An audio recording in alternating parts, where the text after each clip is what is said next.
বিএনপির প্রাথমিক প্রার্থী তালিকায় নেই রুমিন ফারহানার নাম। মনোনয়ন না পাওয়া নিয়ে কি বললেন রুমিন ফারহানা, চলুন বিস্তারিত দেখা যাক। ত্রয়োদশ সংসদ নির্বাচনের জন্য বিএনপি তার একক প্রার্থীদের নাম ঘোষণা করেছে। প্রাথমিকভাবে ২৩৭টি আসনে প্রার্থী মনোনীত করা হয়েছে এবং তালিকা প্রকাশ করা হয়েছে। তবে প্রকাশিত প্রাথমিক এই তালিকায় বিএনপির কেন্দ্রীয় নির্বাহী কমিটির সহ আন্তর্জাতিক বিষয়ক সম্পাদক ব্যারিস্টার রুমিন ফারহানার নাম অন্তর্ভুক্ত হয়নি। সোমবার ৩ নভেম্বর সন্ধ্যায় গুলশানের চেয়ারপারসনের কার্যালয়ে দলের মহাসচিব মির্জা ফখরুল ইসলাম আলমগীর প্রাথমিক তালিকা ঘোষণা করেছেন। রুমিন ফারহানার এলাকা ব্রাহ্মণবাড়িয়ার ৬টি আসনের মধ্যে দলের পক্ষ থেকে ৪টিতে প্রার্থী ঘোষণা করেছে দলটি। তবে ব্রাহ্মণবাড়িয়া ২ ও ব্রাহ্মণবাড়িয়া ৬ আসন খালি রাখা হয়েছে। মনোনয়ন না পাওয়া নিয়ে কি বললেন রুমিন ফারহানা?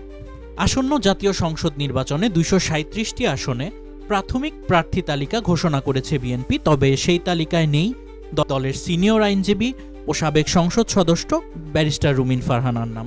সে বিষয়ে খোলামেলা কথা বলেছেন তিনি। সোমবার ৩ নভেম্বর রাতে বেসরকারি টিভি চ্যানেলের এক টক শোতে দলীয় মনোনয়ন না পাওয়ার প্রসঙ্গে মুখ খুলেন রুমিন ফারহানা।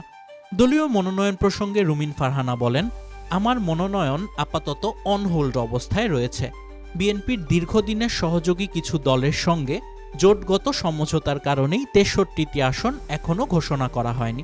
পাশাপাশি নতুন কিছু দলের সঙ্গেও জোটের আলোচনা চলছে। তিনি আরও বলেন, দীর্ঘ ১২ থেকে ১৫ বছর ধরে সুখে দুঃখে যেসব দল বিএনপির পাশে ছিল তাদের সঙ্গে আসন ভাগাভাগির আলোচনা হচ্ছে, তাই এখনও কিছু আসন ঝুলে আছে। দল উইনেবল প্রার্থী খুঁজে দেখছে, সেই বিবেচনায় সিদ্ধান্ত চূড়ান্ত হবে। দলের কিছু কর্মী মনোনয়ন না পেয়ে রাস্তায় বিক্ষোভ, টায়ার পুড়িয়ে প্রতিবাদ করছেন। এ প্রসঙ্গে রুমিন ফারহানা বলেন, বড় দলের প্রার্থীর সংখ্যা স্বাভাবিকভাবেই বেশি থাকে। অনেক আসনে ১০ থেকে ১২ জন করে প্রার্থী থাকায় চূড়ান্ত নির্বাচন কঠিন। তিনি আরও বলেন, নেতাকর্মীদের আবেগকে শ্রদ্ধা করা উচিত। মন খারাপ হওয়া স্বাভাবিক, তবে এ পরিস্থিতি দীর্ঘস্থায়ী হবে না। তিনি আরও বলেন, বিএনপির ভারপ্রাপ্ত চেয়ারম্যান তারেক রহমান প্রার্থীদের সঙ্গে একাধিকবার বৈঠক করেছেন এবং মনোনয়ন বণ্টনের প্রক্রিয়া সম্পর্কে সবাইকে অবহিত করেছেন। মনোনয়ন তালিকার বিষয়ে সাবেক সংসদ সদস্য বলেন, তালিকাটি এখনও প্রাথমিক, সময়ের সঙ্গে সঙ্গে পরিবর্তন আসতে পারে। কেউ বাদ পড়তে পারেন, আবার নতুন কেউ যুক্ত হতে পারেন।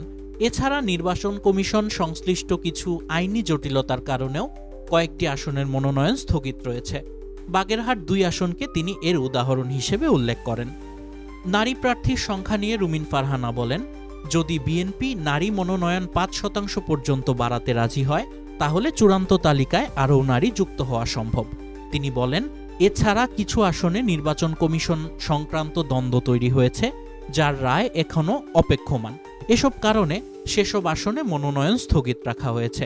উদাহরণ হিসেবে তিনি বাগেরহাট ২ আসনের কথা উল্লেখ করে বলেন, যেখানে একজন নিশ্চিত প্রার্থীর মনোনয়ন কেবল কমিশনের দ্বন্দ্বের কারণেই আটকে আছে।